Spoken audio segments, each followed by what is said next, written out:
Dis 'n voorreg om vanoggend hier te wees, toe ons nou van verlede Sondag af weer kan dienste bywoon. Het 'n mens maar net weer besef hoe belangrik die gemeenskap van die gelowiges is. Mens kan in jou eie persoonlike lewe en in jou stilte tyd kan jy met die woord en met die Here verkeer, maar dit is tog 'n wonderlike voorreg om ook net met die medegelowiges saam te wees. Kom ons word net so 'n oomblik voor die Here stil.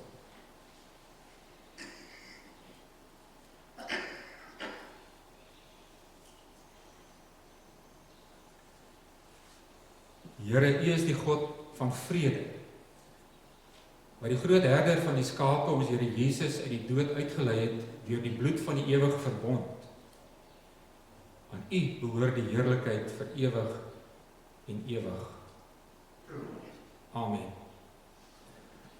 Liewe broers en susters, mag daar vir julle genade en vrede en oorvloed geskenk word deur julle kennis van God en van Jesus Christus, ons Here. Ons gaan 2 liedere sing as lofliedere, 2 kortes, maar ek dink goed bekend. Liedboek 176 en 77. Halleluja, U is koning en Jesus groot bo almal. Ons kan dit staande doen.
En die kleiner profete is boeke wat ons dikwels nie lees of by uitkom nie, maar daar is sulke kosbare gedeeltes ook daarin.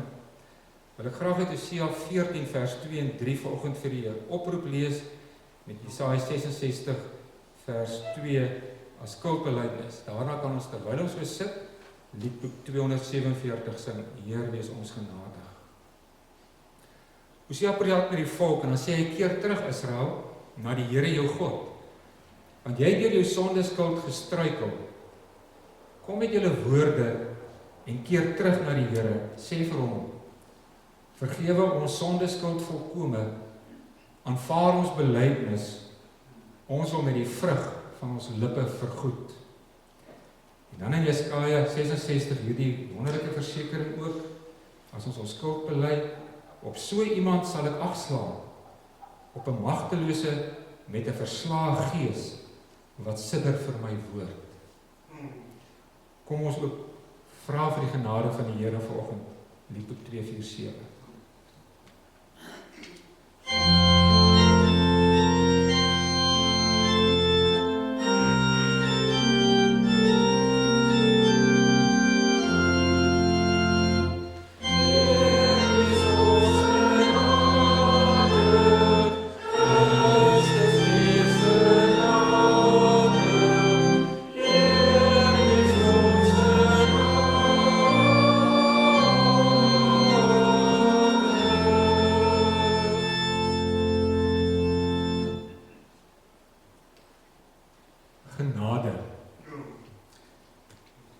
Vandag het die begrip genade vir ons ook 'n baie wyeer betekenis gekry as 2-3 jaar terug.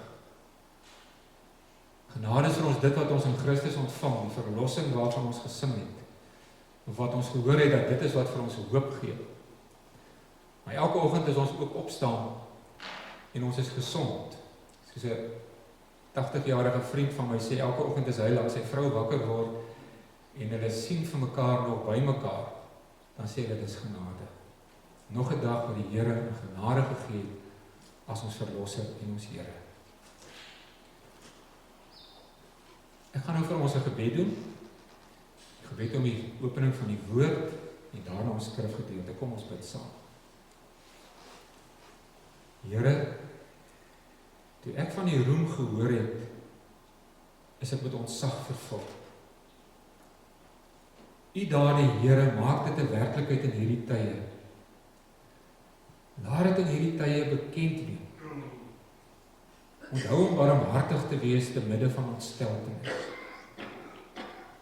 Here, hierdie woorde van Habakuk is ook ons gebed in hierdie oggend. As ons rondom ons kyk na die grootsheid van die skepping, en ons sien iets van die ewigheid daarin, dan is ons maar net onder die indruk van hierdie almagtige, onbegryplik groot Here wat ons kan aanbid, en wat tog in ons as nietige mense belangstel, vir ons verlossing bewerk het, versoening bewerk het, vir ons in 'n verhouding met U kom stel het, sodat ons ook kan lewe en elke dag weer nuut gemaak kan word. Dankie Here dat U dit ook deur U woord doen, dat ons kan weet dat U Gees op 'n wonderlike manier in ons werk, en ons verstaan dit nie aldag nie, maar ons is onder die indruk daarvan, en ons beleef en ons ervaar U werking in ons. Ons gebed is dat ons ook in hierdie oggend deur U woord weer onder die indruk sal kom dat U vir ons toerus, en dat ons deurlopend ook toegerus moet word om ons verhouding met U te verinnig. Dit bid ons in die naam van ons Here Jesus Christus, ons enigste saligmaker en verlosser. Amen. Ek gaan vanoggend uit 3 gedeeltes, kort gedeeltes uit Hebreërs vir u lees, en veral waar ons Sondag dan ook toerusting Sondag is die tema dan ook rondom toerusting. Die eerste is uit Hebreërs 4 vers 12 tot 13, waar die Hebreërs skrywer vir ons sê, want die woord van God is lewendig en kragtig en skerper as enige tweesnydende swaard. Dit dring deur tot by die raakpunt tussen siel en gees, tussen gewrig en murg, en beoordeel die hart se voornemens en gedagtes. Ja, niks wat geskape is vir hom verborge nie, maar alles is oop en bloot voor sy oë, teenoor hom, teenoor wie ons moet verantwoord. Dan hoofstuk 12, vers 1 tot 3. Daarom terwyl ons ook so groot wolk getuies rondom ons het, laat ons van elke las ontslae raak, van die sonde wat ons so maklik omring, en die wedloop wat vir ons voorlê met volharding hardloop. Die oog gerig op Jesus, die leidsman en volleinder van die geloof. Hy wat terwille van die vreugde wat vir hom in die vooruitgestel is, die kruis verduur het, die skande daarvan gering geag het, en sy plek aan die regterhand van die troon van God ingeneem het. Dink inderdaad aan hom wat so vyhandigheid van die kant van sondaars teen hom verduur het, sodat julle nie geestelik moeg word en uitsak nie. En dan hoofstuk 13, vers 1 tot 6 en 20 en 21. Die broederliefde moet bly. Moenie versuim om gasvry te wees nie, want hierdeur het sommige, sonder dat hulle dit weet, engele as gaste ontvang. Dink aan die gevangenes asof julle medegevangenes is, aan hulle wat mishandel word asof julle dit self aan julle liggame beleef. Die huwelik moet in alle opsigte eerbaar gehou word, en die huweliksbed moet onbesoedeld wees, want God sal oorreders en egbreekers oordeel. Julle leefwyse moet vry wees van geldgierigheid. Wees tevrede met wat julle het, want hy het gesê, ek sal u beslis nie verlaat nie, ook nie in die steek laat nie. Sodat ons met vertroue kan sê, die Here is my helper, ek sal nie bang wees nie. Wat sal 'n mens aan my doen? Vers 20 en 21.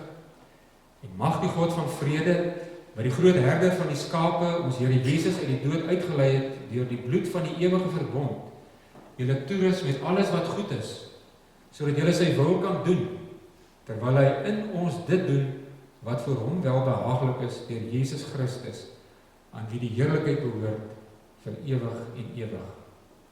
Amen. As tema vanoggend toegerus met kaart en kompas. Liewe broer en suster, baie van ons ouers, en ek dink die meeste wat hier sit is maar van die ouers, ek sien daar enkele jonges in die diens self, moes almal diensplig doen.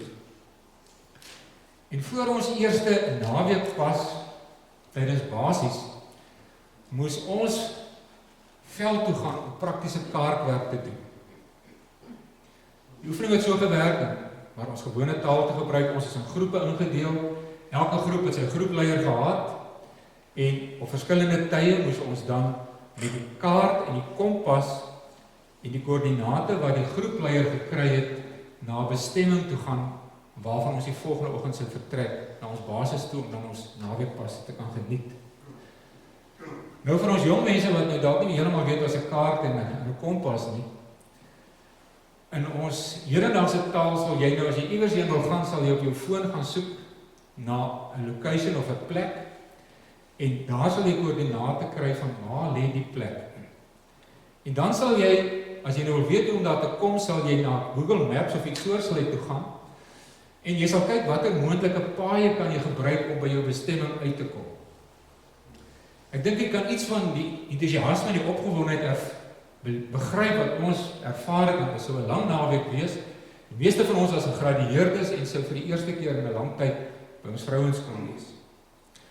Maar ongelukkig het die dinge in ons eie groep nie so mooi uitgewerk nie. Ons was met ons volle mondering voelkiek, was ons in die veld, en toe ons so rukkie in die veld was, sê ons leier uit iewers langs die pad die kaart verloor. Die kompas het ons daarom gehad, ons het daar naaste by geweet by watter groot pad ons mekaar moet ontmoet. Maar om in detail by die eindpunt uit te kom, was onmoontlik. Om die paai te kon sien was onmoontlik. So ons moes marseer deur die nag, selfs oor heininge, na heininge, met die kompas het ons daarom geweet, ons moet by die teerpad uitkom. En toe ons uiteindelik by die pad uitkom, die volgende oggend, was die ander groepe al lank al klaar geëet, lekker goeie nagrus gehad. Ons was daar met tyds vir die Bedfords gewees. Hierdie gebeur het my laat dink aan dit wat ek hier ook in Hebreërs lees. In Hebreërs, wat ons saam gelees het in hoofstuk 12, en my eerste punt dan is fokus op Jesus, wil Hebreërs vir ons sê dat ons as gelowiges moet 'n fokuspunt hê, 'n eindpunt wat ons in gedagte het. Ons het geweet, ons moet by die eindpunt uitkom, maar dit was 'n bietjie moeilik. En die riglyn wat vir ons in die woord gegee word in Hebreërs 12 is die oog gerig op Jesus, die leidsman en volleinder van die geloof. Want hier gaan dit oor 'n ander wedloop as om 'n naweekpas te kry. Hier gaan dit oor 'n wedloop om die ewigheid by ons verlosser en saligmaker Jesus Christus deur te bring. Hier gaan dit oor 'n wedloop waar daar ook 'n doelgerigtheid en 'n uithou vermoë moet wees, soos wat ons daar in die veld beleef het. Want ons moet juis op Jesus Christus fokus, sodat ons, sê hoofstuk 12 ook, nie geestelik moeg word en uitsak. En hierdie wedloop is gelukkig anders as dit wat ons nou beleef. Dit voel nogal vreemd om in 'n kerkgebou te sit en mense is baie ver, alhoewel ons kerkgeboue word nou so volgemaak in elk geval. Maar by die sportbijeenkomste is daar nie toeskouers. Maar vir as gelowiges word vir ons die versekering gegee in Hebreërs 12 dat ons 'n groot wolk van getuies wat ons aanmoedig om hierdie wedloop te hardloop, maar hierdie wedloop is 'n wedloop wat elkeen self moet doen. Iemand anders kan hom nie vir jou hardloop nie. En daarom is dit vir ons belangrik om te fokus. Te fokus op ons eindpunt.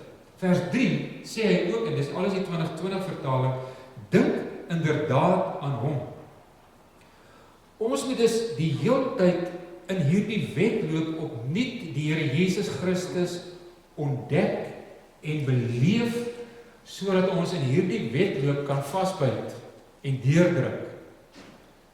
Prof. Andri de Tooy skryf in sy Hebreërs vir vandag, dat ons onsself moet voorstel dat die Here Jesus Christus self met oop arms vir sy atlete by die eindpunt staan en inwag.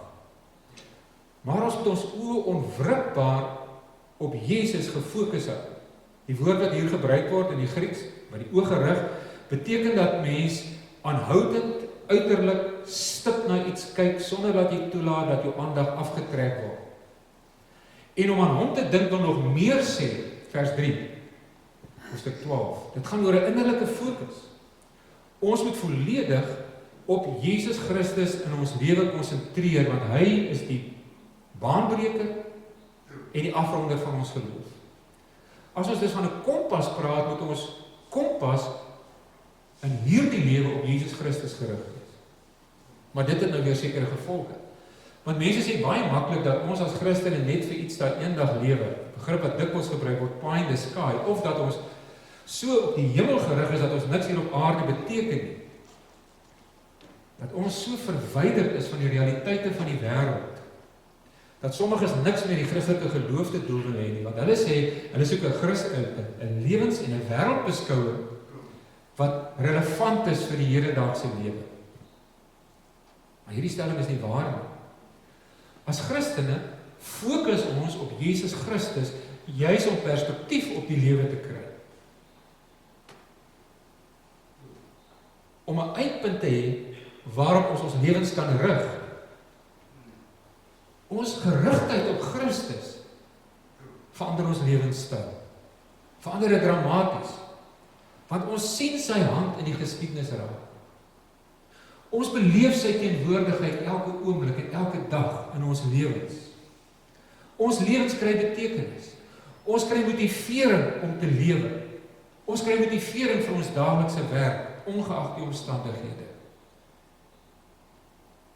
Maar om ons hiermee te help, moet ons die Bybel as 'n routekaart gebruik, die tweede punt. Die Here doen dit dag vir dag in ons lewens, as ons gerig is op hom, met sy woord.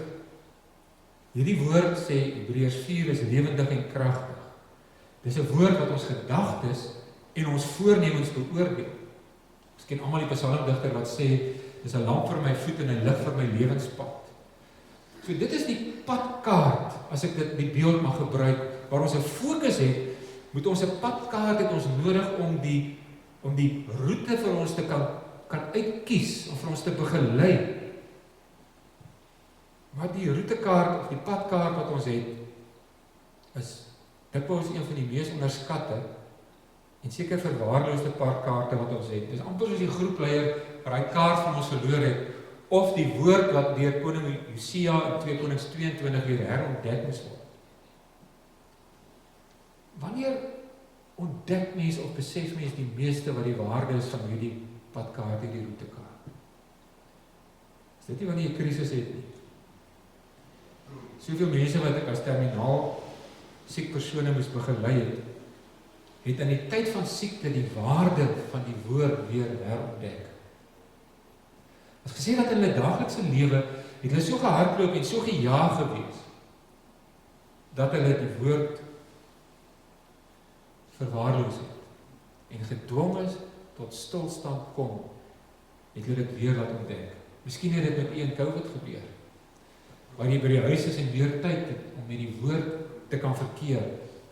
Ek luister vanoggend toe Dr. Karen van Skalkwyk ook oor die radio vertel van haar eie kanker en sê sy het geleer om meer te luister, om meer stil te word.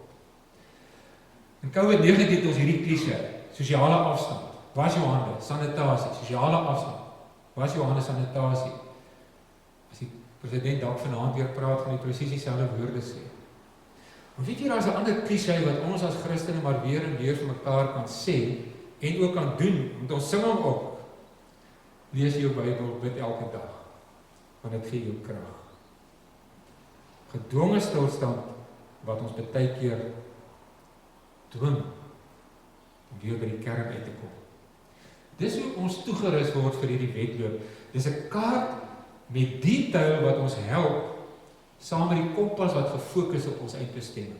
Die skrywer praat hier in hoofstuk 13 vers 1 tot 6 en baie ander plekke ook oor alledaagse dinge wat ons as Christene se lewe raak. Hy praat oor hoe ons as Christene dankbaar met eerbied en ontzag kan dien. En sy oproep hang nie in die lug. Hy gee praktiese riglyne vir 'n lewe in diens van God. Hy praat oor onderlinge liefde. Hy praat daarna oor gasvryheid. Hy praat oor huwelikstrou. Hy praat oor 'n lewe vry van geldgierigheid. Dis praktiese riglyne in ons gelowige lewe, van ons geloofslewe om vir ons morele en sedelike en stoffelike riglyne te gee, en dit raak ons lewens as Christen. Maar genadiglik rus God ons toe, die derde punt. In sy genade kom hy ook in Hebreërs 13 vers 20 tot 21 lees ons 'n gebed. Ek het dit net weer raak gelees, dat in die Grieks is dit een lang sin van 53 woorde. Maar die fokus is in vers 21. Mag die God van vrede julle toerus met alles wat goed is. Mag die God van vrede julle toerus met alles wat goed is. Die skrywer wil hê hier beklemtoon dat wat ons lewensomstandighede ook al mag wees, waar ons onsself ook al kan bevind, die God wat ons aanbid is 'n God van vrede. Die God wat ons aanbid, het ons in en deur Jesus Christus in 'n verhouding van vrede met homself geplaas, van versoening. Al is dit hoe chaoties rondom ons, kan ek innerlike vrede beleef. Want ek weet, ek glo, God is in beheer. Hy is die een wat vir my op paaie lei wat die beste is. Al moet ek baie keer sê, ek verstaan dit nie. Hy is die een wat ons help om met integriteit in ons verhoudings op te tree. Die woord integriteit is 'n woord wat ons so baie keer hoor, maar wat 'n mens so min deesdae raak sien. Hy help ons met integriteit op te tree, al tree ander mense minder eerbaar en eerlik teenoor ons op. En ons is so geneig om daarop te fokus. Ons sal so maklik vertel van hoe ander ou my ingeloop het, of hoe oneerlik ander mense is, en ons nuus kyk, wil ons nie eers meer nuus kyk nie, want die integriteit van mense wat praat is op die spel. Nou wil die Hebreërs skrywer sê, skuif jou fokus. Skuif jou fokus. Skuif jou fokus doelbewus en voortdurend na Jesus Christus.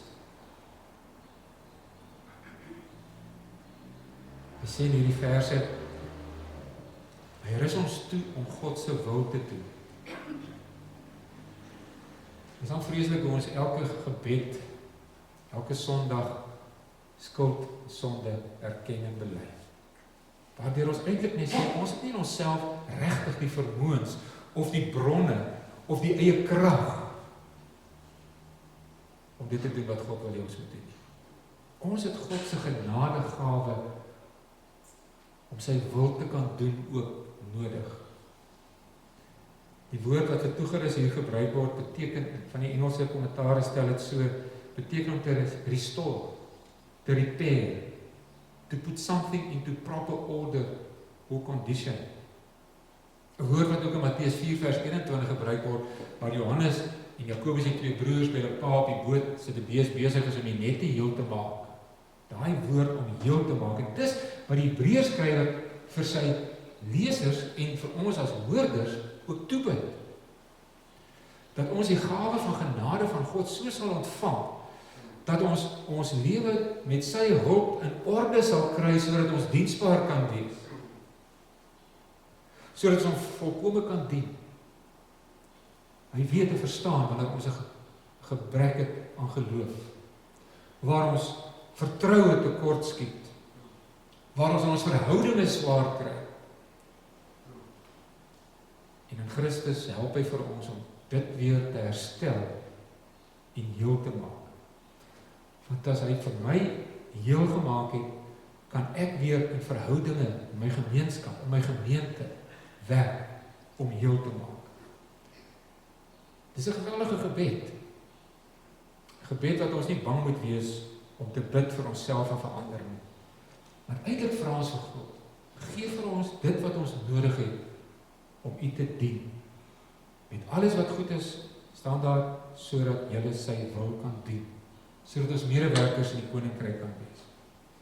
Maar aan die ander kant, terwyl hy ons toerus, lees ons ook hier, kom God deur die groot herder, en u ken hierdie beelde, ons Here Jesus Christus, en hy doen in ons dit wat voor God welbehaaglik is.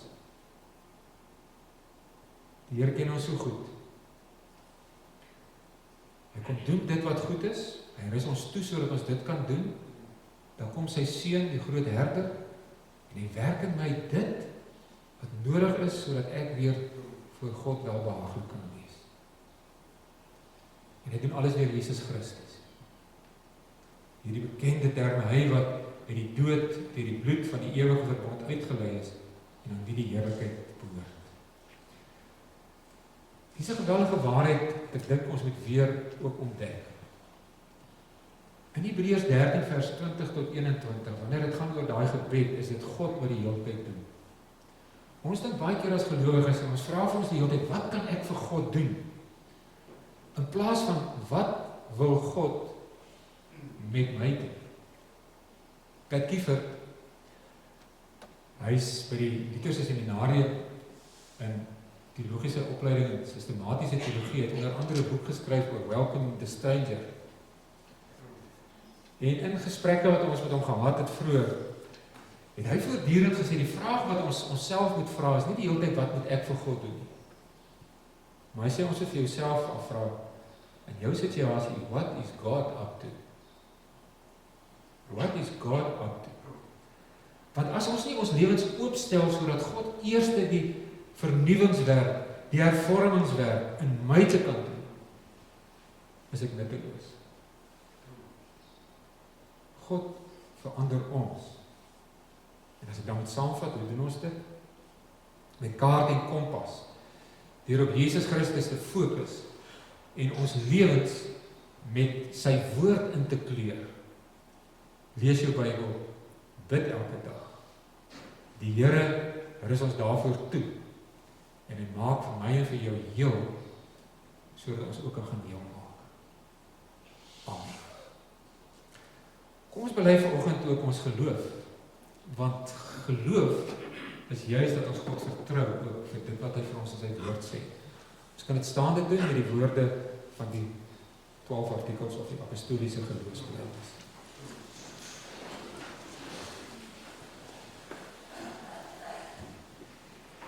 Ek glo in God die Vader, die Almagtige, die Skepper van die hemel en die aarde, en in Jesus Christus, sy eniggebore Seun, ons Here, wat ontvang is van die Heilige Gees, gebore is in die maagd Maria, wat gelei het onder Pontius Pilatus, gekruisig is, gesterf het en begrawe is, en ter helle neergedaal het, wat op die derde dag weer opgestaan het uit die dode, wat opgevaar het na die hemel, en sit aan die regterhand van God, die Almagtige Vader, van waar hy sal kom om te oordeel, die wat nog lewe, en die wat reeds gesterf het.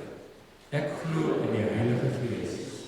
Ek glo aan 'n heilige, algemene Christelike kerk, die gemeenskap van die heiliges, die vergifnis van sondes, die opstanding van die vlees en die ewige lewe. Amen. Baie dankie.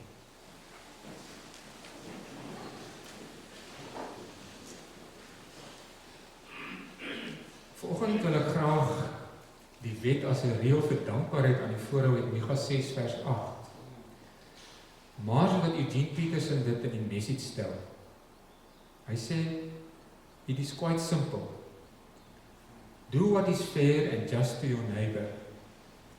Be compassionate and loyal in your love. And don't take yourself too seriously. Take God seriously. It is quite simple. Do what is fair and just to your neighbor. Be compassionate and loyal in your love. And don't take yourself too seriously. Take God seriously. Kom ons antwoord met Vlam 118.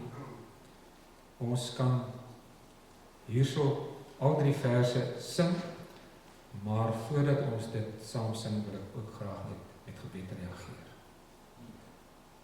Ons wonderlike Here,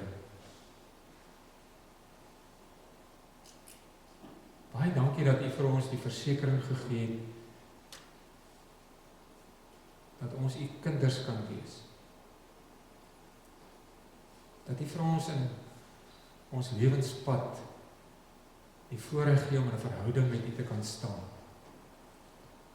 Ja, Here, 'n verhouding wat nie passief is nie. 'n Verhouding waarin U elke dag vir ons in staat stel om te groei en U beter te leer ken en nader aan U te kom om U teenwoordigheid te beleef, om te weet dat U vir ons heel maak en vernuwe. Dankie Here dat ons in hierdie wonderlike mooi omgewing mag bly, waarin ons elke dag net 'n ander faset van U teenwoordigheid en U sorg beleef, waarin U in die natuur U self kom openbaar, maar dat U ook U woord deur die werking van die Gees elke dag gebruik om vir ons onder die indruk te bring dat U by ons is. Dankie Here dat U ook die een is aan wie ons kan bely dat U die gemeenskap van die gelowiges, dat U vir ons in 'n verhouding met mekaar plaas. Dat al ken ons baie van ons nie mekaar nie, ken ons dalk die gesigte, maar Here, om saam te wees deur hierdie gesamentlike band van die verlossing wat ons het, maak vir ons anders. Gee dat ons anders na die lewe kyk. Gee dat ons anders ons lewens inkleer. Gee dat ons ook diensbaar word en diensbaar is omdat U die een is wat vir ons toerus. Dankie dat U ook die God is wat met deernis en barmhartigheid by U kinders betrokke is. En Here, as ons na die afkondiginglys kyk, dan lees ons van aktiwiteite en ons lees van name. Meeste name wat ons ook nie ken nie. Maar elkeen van daardie name, of daar hartseer van 'n geliefde is wat gesterf het, en of daar ernstige siekte of operasies was, is iemand wat in 'n verhouding met ander staan, wat ook vir ander mense belangrik is, wat ook afhanklik is van die ondersteuning van geliefdes. Ons dink aan baie van ons ouer mense, ook in ons gemeente, wat al hoe minder ondersteuning in ons eie land van kinders en kleinkinders het. Wat afstand beleef, al is daar kommunikasie. Dankie dat U vir ons deel maak van 'n familie en van 'n gesin. En dat U ook vir ons 'n geestelike tuiste in ons gemeentes wil gee. Ons sê baie dankie ook vir ons leraars wat ons het. Vir die Gerrit, die Chris, Kobus, ook vir hom wat herstel na operasie. Here, ons besef nie elke dag watter uitdagings die bediening ook aan hulle stel in hierdie COVID tyd nie. Hoe die bediening aangepas moet word. Hoe daar by hartseer uitgekom moet word. Wat dikwels kan hulle nie die ondersteuning gee en bied soos wat dit graag wil doen nie. Baie dankie Here dat ons ook in 'n land mag wees waar daar baie uitdagings is. Maar gee dat ons ook deur ons betrokkenheid en deur ons voorbidding ligte sal wees, wat help om positief te leef en hoop te bring, en nie mee sal werk om te vernietig deur ons woorde en af te breek deur ons gesindhede nie.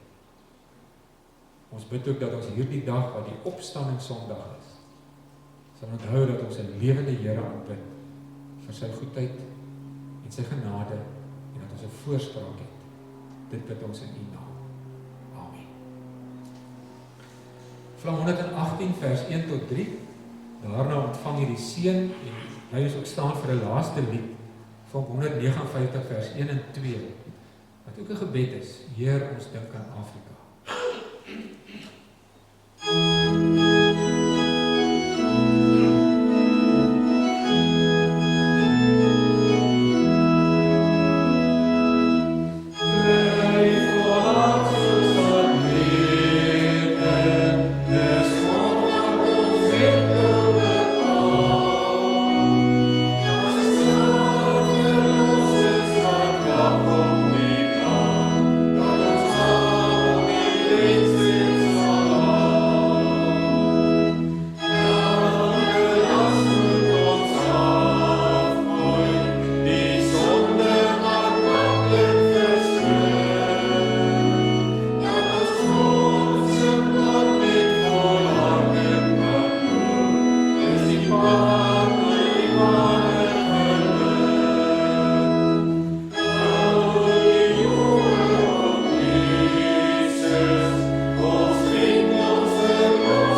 seën gebruik ek op Hebreërs 13 vers 20 tot 21.